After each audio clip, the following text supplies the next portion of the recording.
मध्य प्रदेश के बैतूल में नकली जेवर बेचने वाले एक ठग गिरोह का पर्दाफाश तब हुआ जब 2 महिलाएं नकली जेवर बेचते हुए पकड़ी गई।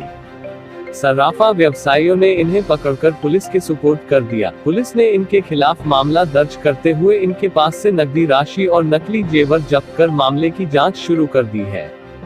बैतूल के सर्राफा बाजार में उत्तर प्रदेश की रहने वाली 2 महिलाएं अपने मासूम बच्चों के साथ घूमकर चांदी के पायल बेचने की कोशिश कर रही थी। एक ज्वेलर्स को उन्होंने 250 ग्राम चांदी की पायल बेच दी। इन महिलाओं के जाने के बाद जब ज्वेलर्स को संदेह हुआ तो उसने पायलों की जांच की तो यह पायल नकली पाई गई। उक्त सर्राफा व्यापारी के द्वारा इसकी सूचना पूरे सर्राफा व्यवसायियों को दी गई और इन महिलाओं को की तलाश शुरू की गई। एक महिला तो तत्काल मिल गई, दूसरी महिला भागने ही वाली थी, तभी उसे बस स्टैंड के पास से सर्राफा व्यवसायियों और पुलिस ने पकड़ लिया।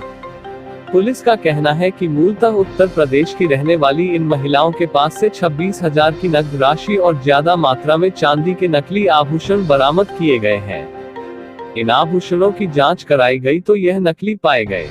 इस गोट धंधे में एक महिला का पति भी शामिल था। उसकी तलाश की गई लेकिन वो भाग गया। पुलिस मामले की जांच कर रही है। समय रहते अगर यह महिलाएं पकड़ी नहीं जाती तो वह बड़ी मात्रा में नकली आभूषण सर्राफा बाजार में बेचकर चली जाती।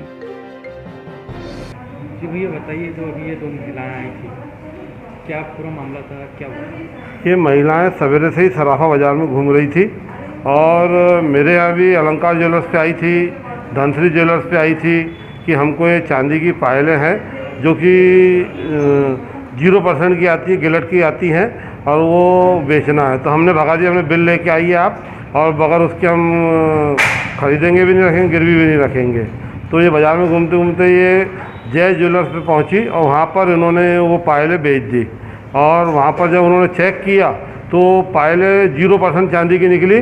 तो उन महिलाओं को ढूंढने का जो क्रम चालू हुआ तो एक महिला तो हमें यहीं पर ही रास्ते पे घूमती हुई मिली, दूसरी को हम लोगों ने, सभी ने, सराफा वालों ने, पुलिस वालों ने, सबने बस स्टैंड पे उस महिला को पकड़ के लाया है और उन्हें थाने में पहुँचा दिया गया है। तो कितना सामान था कुछ?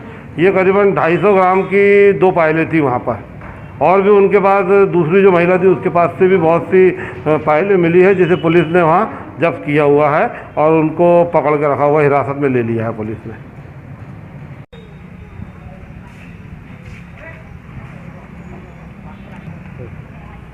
सर ये क्या पूरा मामला सामने आया, क्या जांच की, इसमें कार्रवाई की जा रही है? कुछ नहीं, ऐसा पता चला था कि 2 महिलाएं बाहर की जिनके साथ बच्चे भी हैं, वो अपना कोई सोना चांदी का सामान या ऐसे कोई जेवरात, नकली जेवर बेचने के लिए सराफे में घूम रही हैं। और कहीं उन्होंने वो नकली कोई आभूषण दिया होगा और नकली जैसा लगा होगा।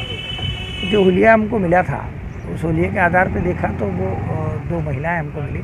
फिर इसके घर के लोगों को तलाश करा तो एक का हस्बैंड जो था वो गायब हो गया। हमने काफ़ी तलाश करी, नहीं मिला।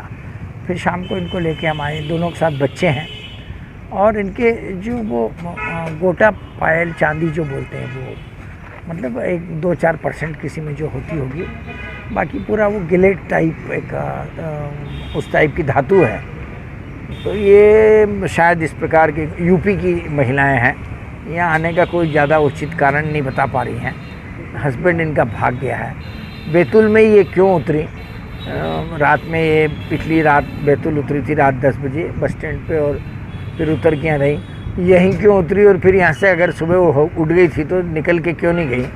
तो इस मुद्दे पे इनकी जानकारी ली है और जब तक तस्दीक नहीं होगी तो हमने जो संभावित जो इनके पास सामग्रियाँ मिली है और पैसे मिले हैं लगभग 26,000 रुपये, और वो जो भी नकली आभूषण बोले या चांदी जैसे स्वरूप रंग के वो जो हैं सारे हमने जब्त किए हैं। उनकी जांच सरसरी तौर पे जो दिखवा के करवाई तो नकली मिल रहे हैं, पर प्रमाणिक उनकी जांच होगी।